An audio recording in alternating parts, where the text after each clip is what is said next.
Redevelopment करत असताना बऱ्याच सोसायटींकडनं होणारी अजून एक कॉमन मिस्टेक म्हणजे फक्त ऑफर बघून बिल्डर फायनल करायचा. ज्याची ऑफर चांगली तोच बिल्डर आपल्या सोसायटीच्या रिडेव्हलपमेंट करता योग्य असा बऱ्याच जणांचा समज असतो. 24 कॅरेट सोनं हे 18 कॅरेट सोन्यापेक्षा महाग असतं.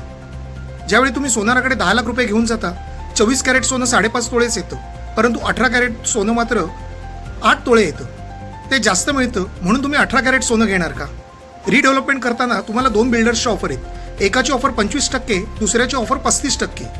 परंतु जो 25% ऑफर देणारा आहे तो तुम्हाला अत्यंत क्वालिटीचं कन्स्ट्रक्शन देतोय.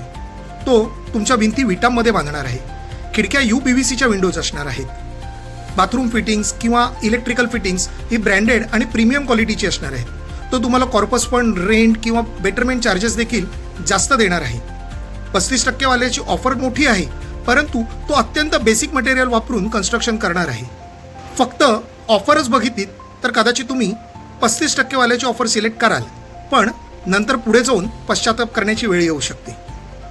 जर तुम्ही टेंडरिंग प्रोसेस केली आणि टेंडरमध्येच तुम्हाला एक्सपेक्टेड असणारे स्पेसिफिकेशन्स, ॲम्युनिटीज आणि फंड्स हे व्यवस्थित जर का लिहिलेत आणि सर्व बिल्डर्सना त्या बेसिसवरच ऑफर द्यायला सांगितल्यात तर 2 बिल्डरमधली कंपॅरिझन अधिक सोपी होते.